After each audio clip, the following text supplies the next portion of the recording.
Right, hello, and welcome to the Backseat Climbing Podcast. I suppose I should probably give a little bit of a background on what this podcast is and what it was supposed to be. Effectively, this podcast was supposed to be me and somebody else. However, I think it will be looking like just me. In terms of who me is, I'm Matt.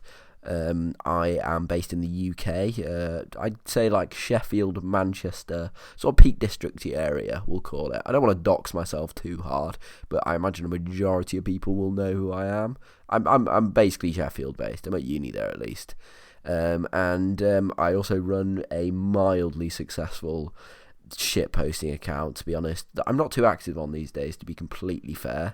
Now this podcast actually, aforementioned, was supposed to be me and somebody else, but it never sort of worked out. Other person was too busy, so I was just like, "Fuck it." The other day, I was bored, and I was just like, we'll record it on my own. Maybe I'll have a guest. Maybe there will never be an episode 2. Maybe I'll be bullied out of ever creating one of these ever again. But we'll have to see. I suppose more background on me. I'm Sheffield based, uni student, keen boulderer for the time being. I say that, and I have essentially a full rack of nuts and a few cams in front of me, and I've been trad climbing a grand total of like one time. I'm not a fan of that life. There's too many fucking ethics and arguments for me. I'm kind of keen at training and like hard bouldering at the moment. I don't know, maybe one day I'll reach the illustrious grade of 8A.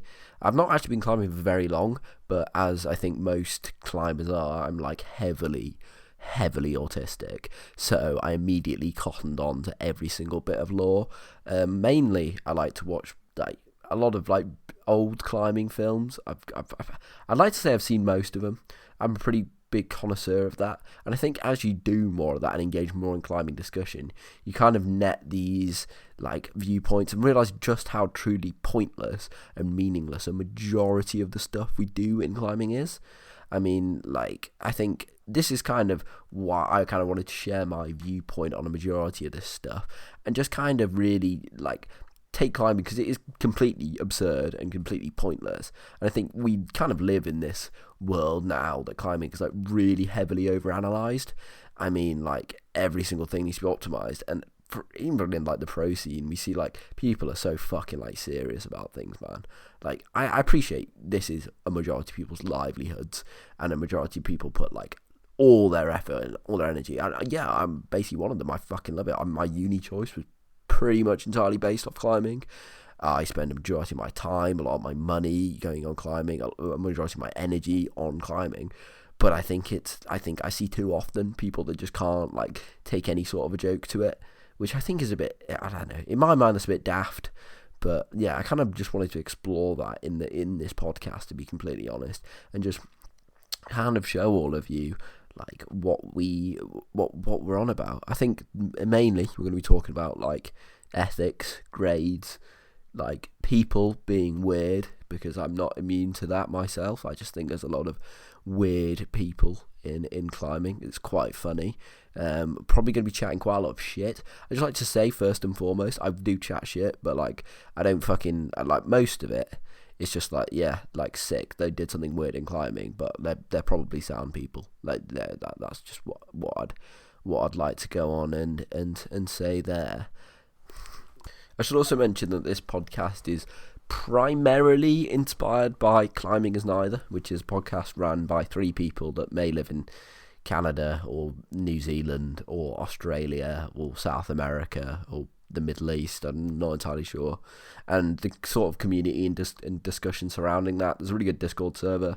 I'd recommend signing up to that. I've been kind of a pretty active member for quite a while now. It varies, a lot of different discussion in there, from like stupid climbing ethics to like, why does Will Bosey look like the kid out of fucking Superbad? But yeah, there we go. It is fun. It is good. But yeah, I kind of, my initial like topic for this is something fairly close to my heart, and that would be Burden of Dreams. For those of you who are somehow unaware, Burden of Dreams, hardest boulder in the world, in Lapinor in Finland. Lapinor is apparently closer to Helsinki than anybody believed it was. Is this like 4 5 moves, I think the conventional beta gets. Like, really, really hard moves. The holds aren't supposed to be that bad. I actually felt the replica ones, which is another fucking topic. But yeah, they're not actually that bad. And it's been done quite by a few people. Most recently, this guy called Elias. I'm not even going to begin to pronounce his second name. But he did it with this whack fucking... He added like another move in and this heal and all of this. And I was kind of like... When I watched that, firstly, like, mad congrats to the guy. He actually follows me on Instagram, like a real one. But like, I just can't help but think, like, he climbed it, I think, 80 plus, and I think it was a first ascent. And he might have done Erefea or something like that, which is like a soft 80 plus in Switzerland. I think a Jimmy Webb one, maybe. And I just kind of watched the video. I'm just like, firstly, props to the guy for fucking putting in like that much effort on what was essentially 5 moves. But like, the line is really, really hard, but like not particularly inspiring to me. I guess it's cool that like all the moves are that hard, but like, yeah. And of course, like the replica ethics. Like, I suppose if we are tall in person or on fucking Instagram, I'm very vocal that I'm not a massive fan of replicas. And it's not so much that I'm not a massive fan of replicas, I'm more so a fan of just admitting style, right? Like, it's like if you were to go and on-site something, but you had hung off a rope and not actually technically pulled on, but fell and inspected all the holds. Like, maybe you can consider that an on-site, and like you didn't disclose that, and then on-site and people found out. Like people would be annoyed. I think I want more honesty. That's all I want. I want to be like, okay, look, I did this, but it was with a replica. And for me, that wouldn't discredit their ascent at all. It would be like, hey, I've done this thing. It's really, really hard, and 99.99% of people that climb will never be able to get anywhere close on this. However, I didn't do it in the same style of the first ascensionist. And I can't help but think, like, what Gnarly must be thinking. Like, bro has literally disconnected from reality. We have not seen this man in months. I think it's 2021, maybe 2, was the last time we heard like a peep out of this bloke on Instagram. And there is that Pics by Sia woman who does post videos of Gnarly, or pictures of Gnarly more so, on her Instagram. So we do know that the man is alive. Apparently he's working on something. I don't think it's Sisu. I think the Sisu project is also in Finland. It's this like really pure granite line, which I think Aidan Roberts described as like 9B or something. It's like the end like boulder is 80 plus, which is fucking nuts. I think it's something else. I don't know. I think he's maybe gone a bit more, because he's like an anarcho-capitalist, isn't he? Probably a bit off the walls. I can't help but think what he must have thought, because I feel like this whole like replica hold thing, and then the fact that the replica holds were then distributed to all these climbing gyms to make profit off of them. That, like, obviously no disrespect to Caller, as one of my favourite climbing companies, but like how like they sort of like have taken this boulder and like really like monopolised it to your average person, what he must think of that. I can't imagine it would be very positively. I think it's cool that his project got a repeat, but like he had like, I think 4,000 goes across like 4 different seasons, which is mad, like totally mental. I'd love to like fucking like know, like think what he thinks of Will Bosey, like fucked around it, like with the pulley system and the lattice lockup to now. Yeah, maybe we'll get Gnarly on this really, really B-Tech podcast. I'm not an anarcho-capitalist, Gnarly, but I'm more than happy to have you on. But yeah, I don't know. He's finished at the end of the day. Like, fucking God knows what he could be doing. And I think, on back to the topic of like admitting, I would have just like the Bosey footage for Burden, which was pretty good to be fair. Like, props to I can't remember actually who edited it. Maybe Sam Lawson, or like, I know it was on the Band of Birds YouTube channel, which is like his management company. He never really mentions the use of the replica. I would have maybe liked to see like a bit of footage on the replica, like, yeah, I think I'm fucking ready, I'm ready to go. Like, to be a bit more fucking honest with it, mate. Like, where's the fucking need to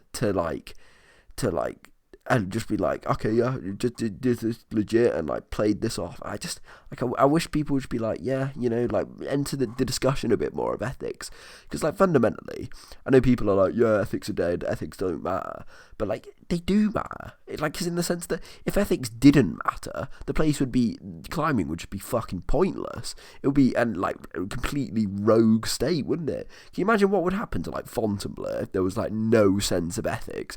I mean, basically people climb in the wet already, but like ethics fundamentally for me at least, are kind of these like unspoken rules, and they lie on this like scale where like the worst thing I guess you could do ethically would be like chip a hold, or yeah, something like that, like chip a hole, and then like the best like the best ethical practices being, I guess, like Charles Elper, no shoes, no fucking pads. Like, I think he might use chalk now. Like true, just like does his own thing sort of ethic. He probably uses puff or something, to be completely fair to him, like rose and chalk. You can't even keep him immune. So I think like ethics are important. I think that discussion needs to be perpetuated in climbing a bit, because like otherwise you kind of end up with this, and I don't think it should be like super ethics. Like I think especially in the UK we fall away into this practice of having obscenely confusing like trad ethics and like what style you should do something in. And I think because there's a fine line between ethics that are so convoluted that just nobody can climb anything properly, and like something that is just inherently bad style. I think like for me, if I wanted to go trad climbing and I did some like HVS with pre-placed gear, and then I had like 1,000 people being like, fucking you can't do that, mate, or like top roping it first, like you just wouldn't want to go trad climbing, would you? Like to have your constant achievement discredited. I don't think you should be discredited in that way. I just think there should be like a layer of honesty with it a bit more. And I think like as things go, like I say this now, but in 5 years there might be replicas of like every 9A maybe, or maybe every 80 plus, who the fuck knows. Like we might just get to that point as perfectly normalized. I mean, I guess you saw what happened to like electric fans. I think I watched a video of, I think it was Dave Graham from like 2017, and my assumption was like at least electric fans were like definitely a post-COVID sort of thing, like post-2020. But they fucking weren't. Bro was chilling out with his Makita in Switzerland, but like in 2017, and I was like, wow. So, and now like fucking everybody has one. I mean, like I know people with one that they are sick, to be fair. Like they're really useful, but like it's kind of mad how they like, because it trickles down from the pro to like the consumer level quite quickly, like more quickly than I think most people realize. Like I guess even with replicas, right? Like you saw, I think it was Ned Feehally and Beastmaker sold the Joker, replicas, which is an AA in the UK on Gritstone, and like that's stripped down to the consumer level. I know the depot in Sheffield had them up for a while. My local training lockup had them. I actually bought a pair, to be fair. I actually don't know what happened with them. They're kind of cool. I'm against replicas, but they are kind of cool. They're so much worse than the real things, but they are pretty sick. And yeah, I don't know. But if I was to do the Joker, I think I would be like, yeah, did a bit of work on the replica beforehand. Like that would be a bit honest of me. And I think you get a bit of respect for that, because generally replicas are way harder than the real thing, because at least at the moment, it's really, really difficult to like simulate the texture. And the Burden replica was significantly harder, let alone simulating the texture of Gritstone, which if the Joker was on granite with its like current holds, I don't think you could do it. Like there just simply would not be enough texture on that granite for it to work. I think we're a long way off being able to like replicate Gritstone proper. I can't imagine anybody would be able to replicate Careless Talk like indoors. I think the Rhino, there's that company that does the Rhino and puts it in car parks of climbing gyms. Like that's all right, because they're big olds, aren't they, on that sandstone? And I've never been to Rocklands, but I get the impression it's quite smooth. It's quite hard sandstone. I don't know, maybe. But yeah, I just think, like a little bit more honesty would go a long way about like, hey, I did this thing, but I used the replica. Maybe that will come. Maybe we'll see that. I think, yeah, and I think it's like quite often like the thing is about like something that's conventionally quite difficult, because it's really difficult in climbing, because we have these things that within climbing are like, wow, that's fucking insane, like I can't believe this person's done that, like that's really, really impressive. But then outside of climbing, they're like, wow, like that's just pointless. And it's very difficult when you get those things that are like mainstream, like Connell soloing the fucking nose, or like I think the Dawn Wall had that. But if you actually saw the style that they did the Dawn Wall in, it was pretty horrendous from what I know. They had like people bringing up food to them, and I saw this great reel from somebody the other day. I've no fucking clue what their name was, I apologise, but they said El Cap you can't take the grade for, and they were like, the challenge of El Cap isn't really the fucking the grade of the climbing. Like, you might do Freerider, which I think has got one 513 pitch on it. But like, you can't, like, that's not the difficulty of Freerider. The difficulty of Freerider is for the normal person. You're up on the wall for 3 days or something, aren't you? And so doing like all that logistics is part of the challenge. I think for the Dawn Wall, obviously it's really, really hard climbing, and maybe we're quite far off seeing somebody do it in pure like solo style, but like, yeah, I don't know, we're like, it's a little bit conventional. So I think, you know, like, really reinforcing climbing ethics is something that I think we might lose, which is a bit of a shame. I think it was Yvonne Chenard, founder of Patagonia, that said style is everything. And I think we need to reinforce that a bit more in climbing. We get so caught up with just do something at all costs. And I'm aware climbing is getting more refined in that way with training plans and whatnot. But like, if we lose ethics, it becomes, at least in my opinion, fucking pointless to go climbing. Because, like, fundamentally, Burn the Dreams, there's a bloody, like, I don't know, it wouldn't even get a French grade, would it? It'd just be a scramble up the back of it. Like, just do that if you want to get to the top of the Burn the Dreams boulder. I just think, like, you kind of need to reinforce, like, some level of ethic. And I think the other thing is, like, replicas don't really have this to a point, but like, there are some things that, like, on maybe like in pro level are fine, but then when you macro that out to the general wider climbing community, they do become harmful. I think a pretty good example of this is like limestone crags in the UK.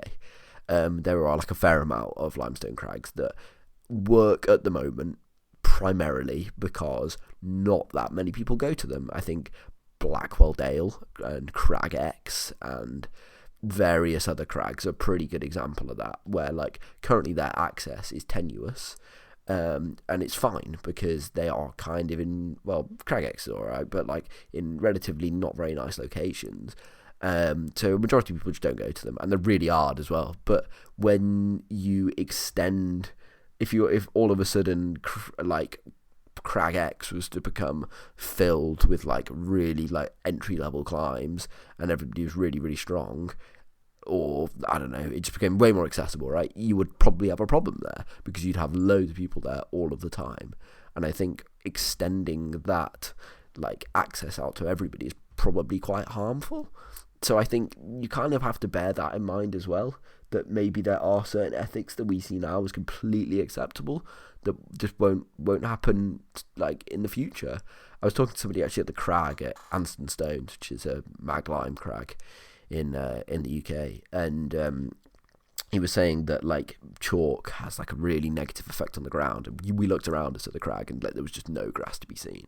And so I do think like maybe in a few years, like having like powdered chalk out at the crag, you've got to either be really careful with it not to get on the ground. That might be an issue, or like hard brushing or something would just be completely unacceptable. And we'll look back and be like, wow, I can't believe they did that, because that's happened before, right? Like we look at, I don't know, like blowtorching is mad. Like there's an old story of this athlete meetup for some company, and there was this like Swede, and blowtorching was well acceptable in Scandinavia at the time, and he whipped up this blowtorch and started blowtorching, and all the Americans and Western Europeans were like, what the fuck are you doing? Like, this is mental. Like, what? Like, this is really like just not acceptable. And like POF chalk, like rosin chalk, generates this like almost like hard like sap like nature and really polishes out colds.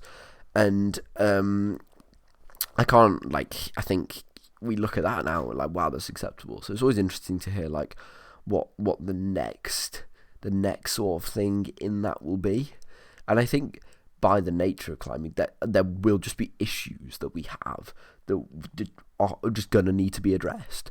Like font now, I can't help but think there will be climbs in font and more other popular areas. I think it'll probably happen at Standish Plantation in the UK. I think it'll probably happen in some, I suspect maybe in like, maybe sandstone crags like Red Rocks and Craft in America. I think it'll probably happen quite quickly.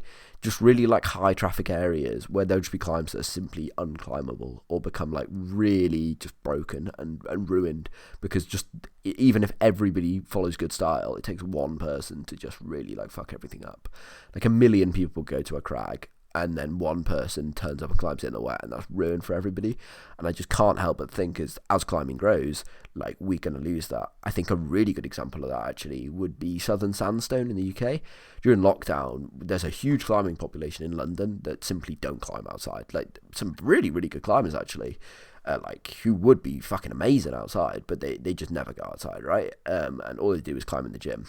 And when COVID hit, obviously all the gyms closed, and so they went onto the Southern Sandstone, which is quite soft, and it just got trashed. Like, a majority of it broke. I think they did lose access to some of their crags as well, because of just like how destroyed the rock got, because people just didn't know or like didn't care enough, and it brushing wasn't enforced, like holds snapped. Even if everybody climbed it with the same ethics, just the load of that many people climbing on something, rock just simply isn't suited for that, especially sandstone. And so, like, I don't know, I think this is also something you kind of got to think about, and whose responsibility that is. I actually have thought about this. Is it the pro? Probably not, if we're all honest. Like, the pro can develop an area and also spread a message, but like, it's not on them. And I think fundamentally it's probably on the climbing gym, because I'd say 95% of people now get into climbing from like indoor climbing centres. There's no doubt in my mind anymore. Like, I transferred from indoor to outdoor. Like, that's just the way climbing is now. And so I think maybe on them. I think because you speak to people now, and like, the concept of climbing on damp grit, like, when they first started climbing, they just didn't know. And maybe I was fortunate to be brought up around people that were like, yeah, you got to brush your ticks, you've got to like brush holes properly, like, don't do this, don't do that. And yeah, like, obviously that for me is like really important, but not everybody fucking gets that, man. Like, you've got to bear that in mind. I think it's maybe unfair to go after the people that don't know. That's one thing. I think more so it's on the people that don't care who are the problem. But yeah, I've just got slightly off topic from talking about bird and replicas to climbing in the wet. But I think it's like this kind of style of ethics that we need, sorry, not this style, this like timeline or of ethics that we just kind of need to maybe like think about more. I think for bouldering at least, probably worth like sacrificing a thought of what's popular. In terms of like replicas effects, like negative effects, maybe there are a few. Maybe like it'll attract more people to hard boulders, and those boulders will get like damaged. I think the other thing, at least in my mind, that it kind of ruins is that whole like, well, at what point are we going to see somebody do a replica inside and just take the tick for outside? Like, can we? Like, is that just going to happen? Like, is this just going to be a thing? And I kind of think that just spoils it. And maybe that counteracts my other point about, like, say if there was all of a sudden, like, a Lamari Rose replica put up, right? Then less people would feel the need to go to font and try boulders in font. And therefore, it would kind of inadvertently solve the issue that there are too much traffic on some boulders. Maybe it's kind of a necessary evil. I don't know. But in my mind, like, for people to go climbing and then not, like, at least go climbing in a capacity that lends itself to transferring to outdoors and then never go outdoors. Like, it's just a bit like I think more people should do that. But yeah, I just think thinking about ethics is just something worth doing. I think the longer we go being like naive about it, like the kind of worse it gets. But yeah, I'm just going to take a short break and then we'll be back with our next topic. Cool. So yeah, my next topic kind of wanted to talk about and mention is climbing influencers, man. Like, what the fuck is going on? Like climbing influencers are like seriously weird. I find it so odd, like the whole like climbing influencer escape, as opposed to like the pro climber. It's so funny because like I think just by the nature of climbing, like we're in this point where we have like a lot of people who are climbing like indoors and like doing it for the fun, and they are just as valuable as like fucking your mega pros. Like, they are really valuable for the sport, and like as much as people just discredit them, like I saw a UKB thread actually, UK Bouldering's like a forum, really old forum actually, been around for years, about like unacceptable thing in the climbing gym, and there was somebody on there who was like, I'd like people that fucking use climbing gyms, and then not just as a place to go and train outdoors, shouldn't be allowed in. I'm just like, well, they're part and parcel to the whole ecosystem of climbing. Realistically, I don't think it really works that well without them, especially if you expect the mega gyms and a gym in your area and really good facilities, and then also not expect I don't know, your average person that's just there to goes twice a week and just climbs and is happy independently going up the colour grades in their gym, and then compare that to Dan Varian, who is grinding out these first ascents, which he openly says nobody else will do, with his own grading system that caps out AB plus and all of that. I think it's so funny to me that they're both fundamentally they're within the same thing. I mean, I'm pretty sure Dan Varian climbs at Eden Rock. I'd love to know what your average Eden Rock Carlisle gym goer thinks of fucking Dan, this strange man who has climbed V14 allegedly. Well, allegedly, he's definitely climbed V14. Probably a hell of a lot harder if we're all honest. What they think of them, and it's weird because I always think how hard a lot of brands are pushing climbers to become more marketable, more sell more things, and it's even people like Aidan Roberts, who has a podcast going. He's his entire podcast is about how you basically don't need that much stuff to climb, and he drives everywhere. Then he's so maybe unintentionally anti-capitalist about it, and I don't know, it's quite funny. I think it kind of forces it in the other direction a bit, and he's a more marketable climber. What he, as well, I don't know, Dave, he puts up loads of first ascents. He's quite marketable, and it's weird because there's such a lack of, from what I can understand, a good kind of middle. I guess comp climbers are probably really good middle ground because they're a bit influency. Colin Duffy has a comedy climbing reels account. He's also climbed bookkeeping, which is 80 plus, and obviously he qualified for the Olympics, hasn't he? Oh, I don't know. He's done really well. He might have won. He's won a World Cup. Yeah, I think he's won a World Cup. He's a sick climber. So yeah, there kind of is a middle ground. It is funny though because you see so many influencers now in climbing, and then who are also simultaneously quite detached from the rock scene, and I think it's neither is negative, and also neither is positive. And I'm not saying we should see this total unification between the two, but I think what's quite funny is the fact that they're all sort of put under one net in terms of brands, because fundamentally they both wear La Sportiva solutions, don't they? And so you kind of have to sell to both.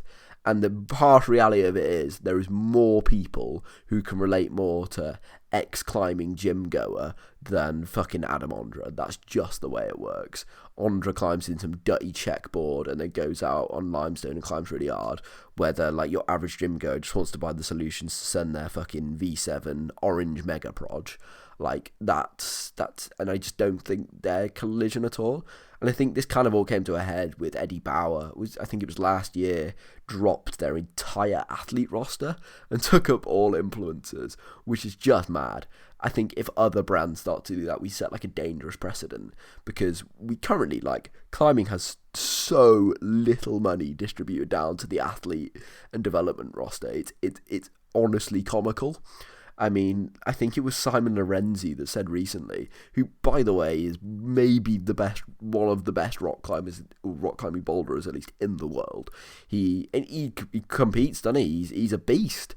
I mean, he's done Sudain Sol first ascent, which is realistically 80 plus. Thank you, Nico Perlson.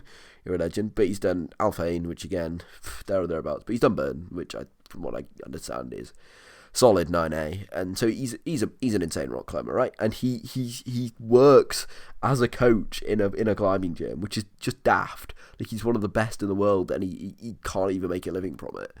And I think do we what if tomorrow Scarpa are right, sorry Simon, fucking this guy who climbs V5 and makes really good Instagram reels is ahead of you, and we're going to make more money out of him.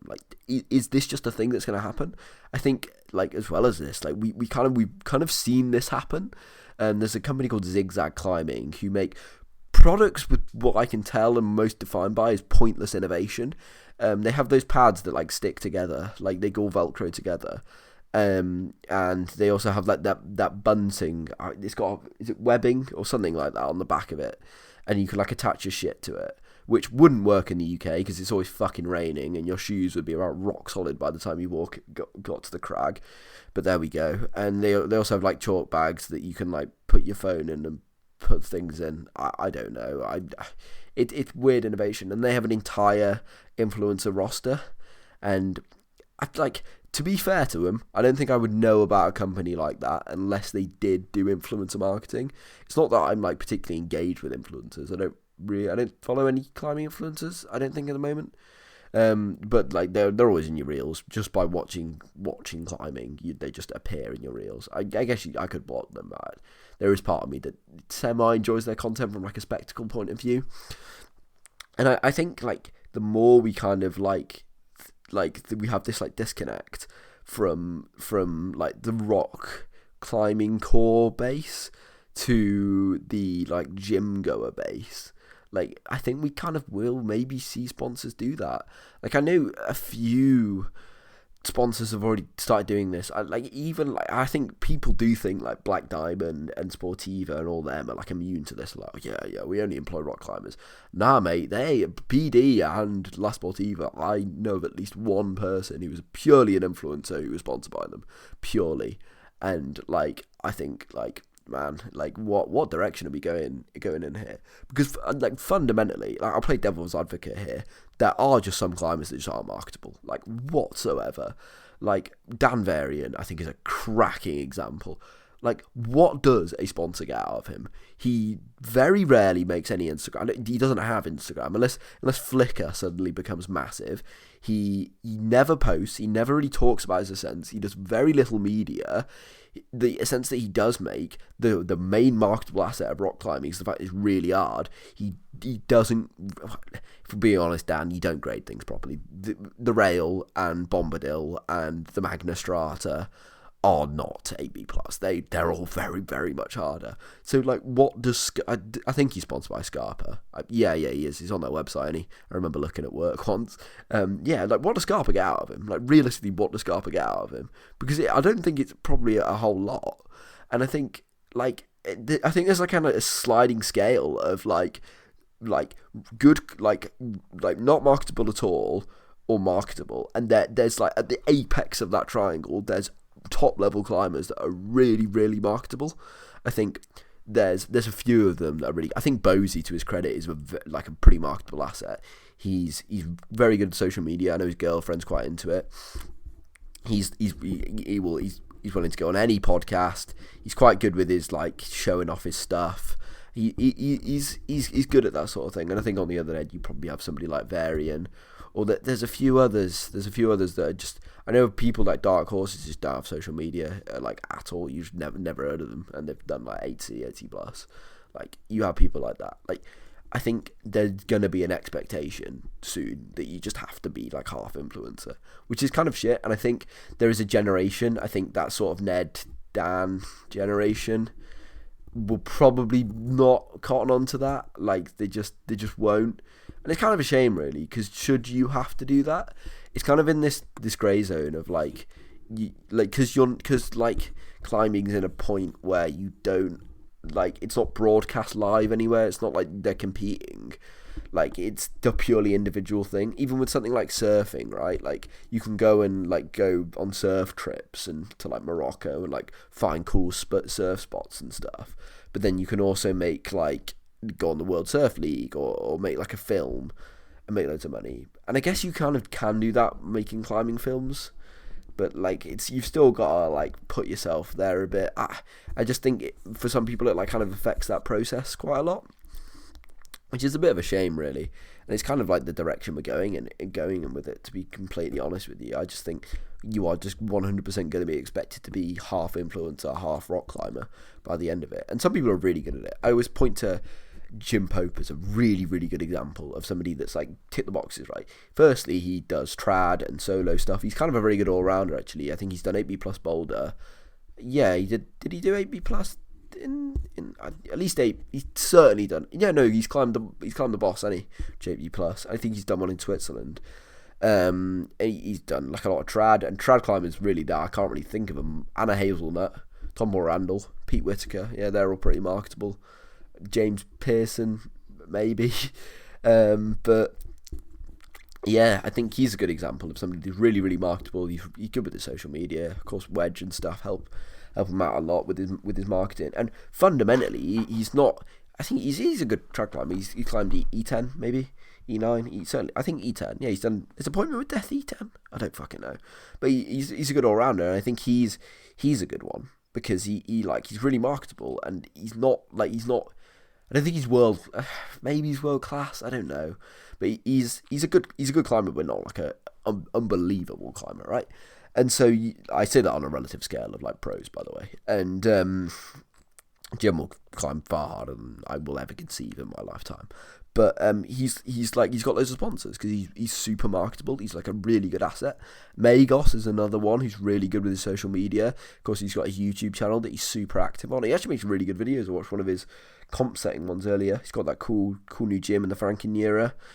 He's got loads of good sponsors. So I think it's kind of about straddling this line between being marketable and being good at climbing. And I think you can kind of go too far one way and too far the other. And I think it's kind of about this like nice middle ground. I'd say the good middle ground would probably be somebody like Jim, who makes videos and stuff, but is still like very core and fundamental to like his roots and his ethics, which I think it is nice. But then again, that's just my opinion. I'm perfectly aware some people are better off watching different things. You know, somebody like Hannah Morris gets a lot of slack for being like, oh, you've got all this coaching, all this money, all this time to climb, and you're not very good. But like fundamentally, her content isn't for somebody like me or like my mates who are like do loads of rock climbing and train hard. Like it's for your like average VB to V6 gym goer, and maybe she acts worse than she is to make more relatable content. That's, I suppose, up for debate. I just think that like it all kind of adds together, and I think the unfortunate reality is there will probably be a day in the not so distant future where Hannah Morris, or Magnus already is, to be fair, is just times higher, like a dozen times higher of a marketable asset than somebody who is like really developing or is like a really, really strong rock climber. Because that's just how it is. Like if you actually look how many views, even like Bosey's Return the Sleepwalker footy, which was fucking dreadful, can I say? Like, you have climbed an unrepeated boulder that hasn't seen a repeat for like 4 years, and the editing was that bad on it. Come on, man. Come on. But that got like fuck all views compared to your average like Magnus second channel video. Yeah, it is funny, isn't it? Like, you're like, at what point are we just going to see brands just like change? Because fundamentally they're profit making companies, and I know like I think they do, a majority of them for the time being do have this sense that like they should stay committed to their roots, committed to their climbing. But like, I mean, the North Face is quite a good example, to be fair. Like the North Face has gone from a brand that was entirely built upon climbing to now one that's like, I mean, they sell boots that are like collaborated with like Prada or Gucci that aren't waterproof. Arc'teryx will probably go that way. I say that with the fucking Arc'teryx jacket on the back of my chair. Like you're probably going to go that way one day or another. And I think like just the number, it's just a simple numbers game of the number of people that do that. I think the other thing as well is like the people that do truly committing to this climbing lifestyle are generally quite poor. I think if you spoke to your average schoolroom goer as opposed to your average like hangar goer, you would probably see like the schoolroom would definitely have a significantly lower average net worth, because people are just more like committed just to this climb all the time lifestyle and don't really have the money to spend on like new jackets or new pads, or I say new shoes, but that's just part and part expense climbing in it. And it's just kind of that, and it's like it's just about making money. I think like I always say, when people are like, there's no money in climbing, like you just can't afford. There is money in climbing. There definitely is. The money isn't just distributed well. Like, I think Movement Climbing Gyms in America, who are a chain of like big climbing gyms, I reckon they've got more than a dozen locations. I don't know that for a fact, but I think I read somewhere that their current like asset value is like 1.5. I think it's at nearly $1 billion, which is mental. $1 billion in a climbing gym franchise, and it makes sense, to be fair. Like, they have that massive, I think it's called Sender One. Yeah, I think that might be a Movement climbing gym. I don't know, but they have some gym locations that are just like prime real estate, and like of course you're gonna get like these like huge things. And do they distribute their money down to the athletes? I don't think particularly well. I think their payout for comps surely isn't above like the going rate of like a few grand. Maybe it might be, I think maybe 10k for the full payout to all the different disciplines, which is just nuts when you think about it. Like, I just don't think the money is really redistributed fairly. Like, I think the thing is, like, a lot of climbing brands and companies are quite mainstream now. You look at, like, clothing is a really good example. Like, even companies like Gramici, who were relatively underground, like, maybe 5 years ago, and now, like, super mainstream and super in, like, fashion culture. Is the money Gramici are going to make off these going to be rescinded back into their athlete roster? I mean, when, of course, rest in peace, but Brad Gobright was alive, have I got that wrong? Is it Dean Potter, the soloist that died? This is really quite disrespectful of me, but I struggle to remember his name. He was sponsored by Gramici. I think he's the only. But is that really going to be redistributed into the athletes? Because fundamentally, I don't think that athletes like create that success, did they? Like, they didn't create the aesthetic. The Gramici cargo trousers were now in fashion, but is that going to be redistributed? I'd say probably not, judging by how much your average like Arc'teryx athlete gets paid. I just think it's always like this interesting thought that like is the money that like is going into climbing, and I just don't think it is, right? Like, you look at truly the state of this is just comp climbing. The fact that in international competition with the sport as big as climbing, the payouts for some of these prize pools are like $2,500 is ridiculous. I mean, I think it was, I can't remember who said this, I think it was Magos who talked about the prize pool. To go to Asia, even if he won the comp, he would still be at a net loss, which is just mad. Like, I cannot, like, my hat goes off to fucking any of the comp climbers doing this, because it's mad, isn't it? Like, you can go to a comp, you can win the comp, and you lose. Like, in what world is it like that? And I think, like, the money is all there. Like, the money is there. Like, we have this cash flow. It's just maybe not redistributed in that way. And it's kind of a fair redistribution, because how much money does the climbing competition bring in for the gym as opposed to just your average day pass member? Maybe it isn't. You're just going to make a loss, and would like offering a higher prize pool create that? Like, it is just like a question of dollars and cents at the end of the day, and like it's just not like that. And I think I think the issue even onto like rock more so goes that, like, I mean, what do we do about, like, you can't all of a sudden start charging people to go to font. Like, how do we like redistribute this money fairly? I know that actually I can't. This is like a really poorly produced podcast, come to think of it, but the money we spend on like there's a new grant going out. I think it's $1,000 or something. I don't know on what time frame this money's being distributed from this company, and to like developers, which I think is massive, right? Developers are like the unsung heroes of climbing, if we're all being honest. They and guidebook authors as well, or like hats off to them. Like, a majority of people now that will go to Fontainebleau don't realise that the people that put in the work to develop that area and write those guidebooks and all of that, because they're really the reason like it's so accessible now. And I think, like, it's nice to see some redistribution to them, and they've never seen like money going towards them at all.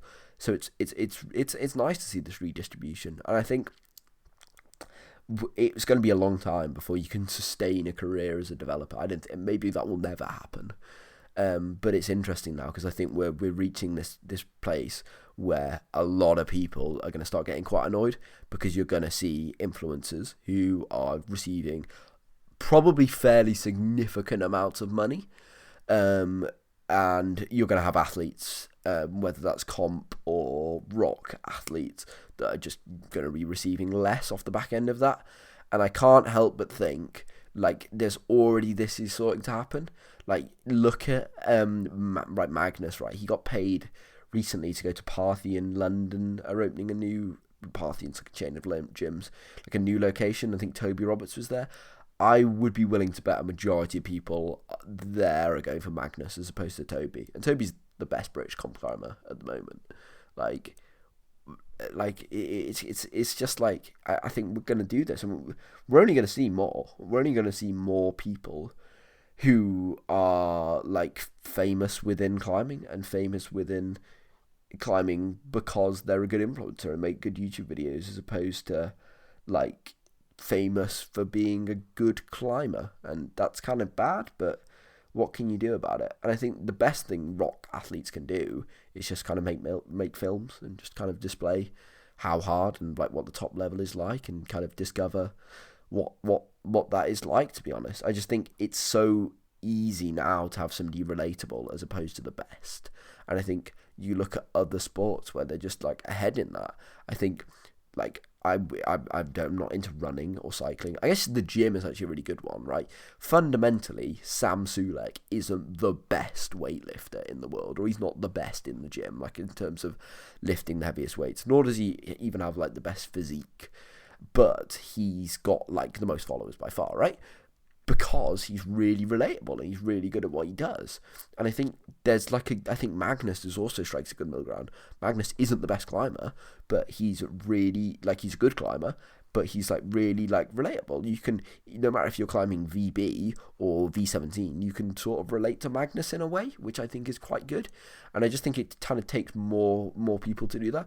I think if Magnus was American, he would actually be a bit better, because he'd be a bit more enthusiastic. I feel like he's a bit deadpan just from the fact that he's from Norway, which is kind of a bit shit. But, you know, there we go. But yeah, I think that's just like a good kind of topic of discussion, really. I mean, I'd like to like further like increase this debate about like money and climbing, because it is mad. Like it baffles me every time like I hear about truly like the dire state of the comp scene. The fact that it's just not even a norm to pay for competitions is a bit mad. Like, there's big comps that happen and just no prize pool. Like, fucked. And like even comps that attract international presence, just no prize pool. Like, fuck, man. Like, what are we doing? What are we doing? So yeah, I think just opening this sort of topic of the debate is good. I think for comps it's kind of, I don't know, it's a bit better. I'd love to know what how much you got paid for a climbing movie as opposed to how much you got paid for a competition. Because I wouldn't know, to be honest. I mean, obviously the figure is published for a World Cup, but well, I suppose it's quite hard to know what it's like for climbing content. I suppose you have to play like YouTube algorithm for it. But yeah, I think we'll probably leave the podcast there. There were a few other things that I want to talk about, but I don't think people are going to listen after about 47 minutes of me yapping. But yeah, thank you all very much for listening. If you'd like to have any suggestions on the pod, or you just like to come on the podcast, it would be nice to talk to you, especially if you're a bit of like a nerd about climbing like I am. Yeah, thank you all very much for listening, and goodbye.